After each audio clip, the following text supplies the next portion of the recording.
Hi guys, welcome to your note-taking day.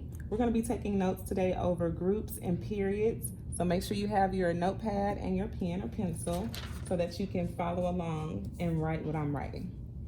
So we're going to start talking about groups. It's going to be important for you to write this down in the order and the way that I'm writing it down because it's got a memory trick with it. So groups go up and down. So I want you to put a box around the word up. And then you can draw your arrows showing that the groups go up and down. Some facts about our groups. There are 18 groups on the periodic table.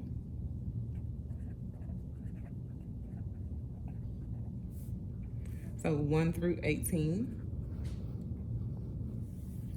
Another fact that we just talked about from our diagram we drew, groups go up and down. They are the vertical columns on the periodic table.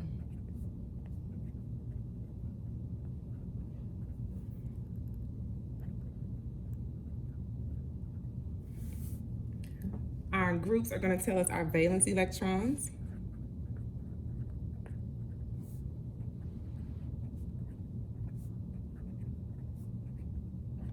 Now remember, I capitalized my A for valence because it's our A number on the periodic table. Our groups are going to determine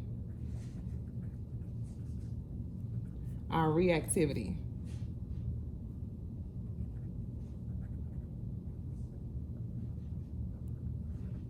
That's an R.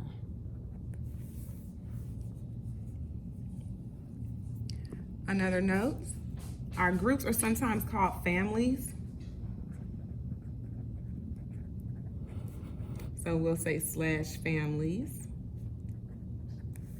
And they have similar chemical properties. That's why they're called a family.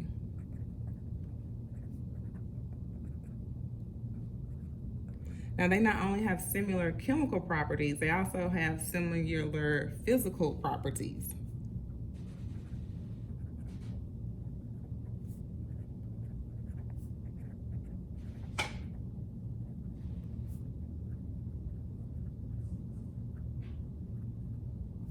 Now, with them having these similar physical and chemical properties, that means that they are going to react the same.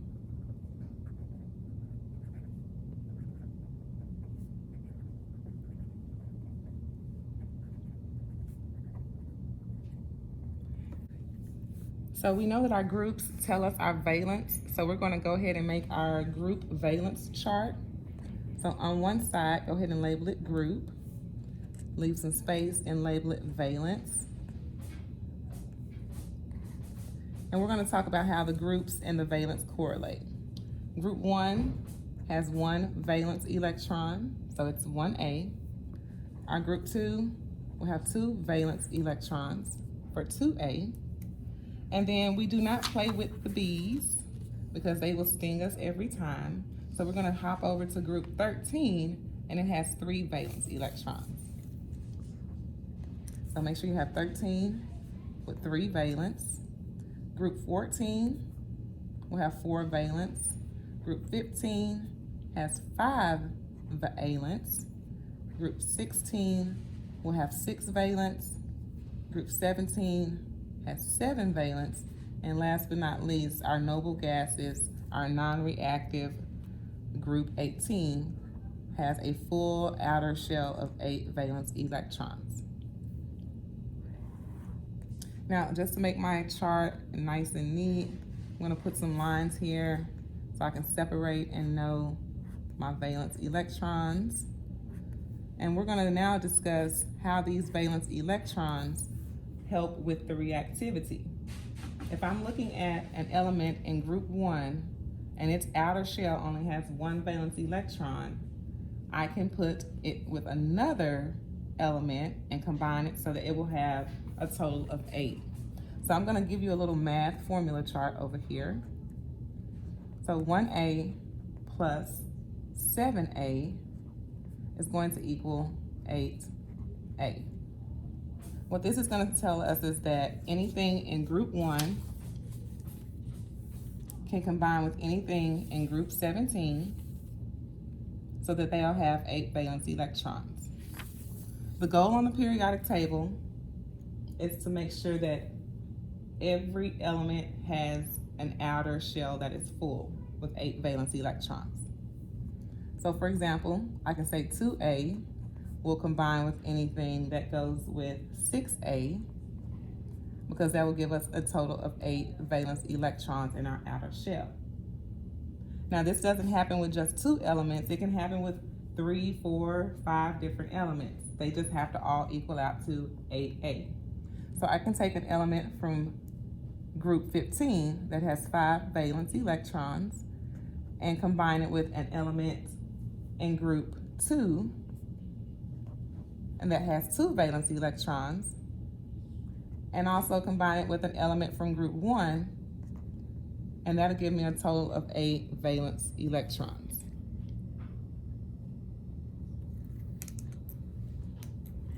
Our goal is to make sure that all the elements have a full outer shell. So go ahead and write that down.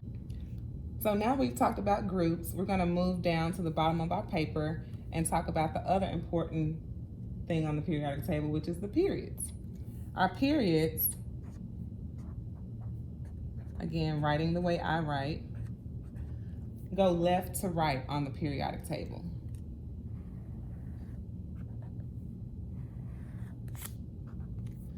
The way I like to remember periods is that we read them like a book. And I'm gonna do the O in my periods, just like I made the up in a box. The O in periods stands for our energy levels. So periods read across like a book, or read left to right.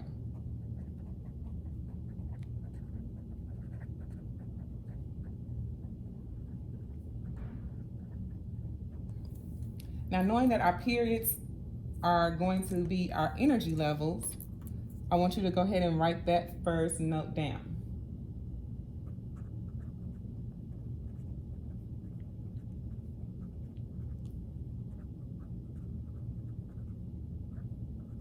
So our energy levels are what we've been using to make our Bohr models and making sure that we have 288 electrons correctly placed on those energy levels.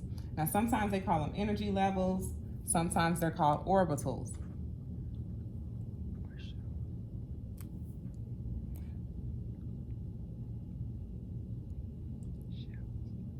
Other than orbitals and energy levels, they like to call them shells or clouds, for electron cloud.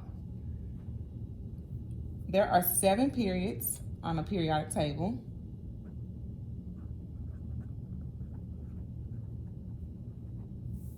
So if we're looking at the periodic table, the periods are going to be listed like they're going down, but they're listed this way because they're talking about them left to right. If we know our periods are our energy levels, then we're going to make sure that we understand that our first period only has 1 energy level. Our second period is going to have 2 energy levels. Our third period is going to have 3 energy levels. And this is going to go for each period that we go through. It'll have that many energy levels. Fourth period has 4. The fifth period, 4, has 5. Period 6 can hold up to 6 energy levels. One more. And then last but not least, our 7th period has the most, and you're going to draw 7 circles here to represent our 7th period. Now, with our periods telling us how much or how many energy levels each one of those elements has, It also gives us a good piece of information. And we need to make sure we remember that there are just 7 of these.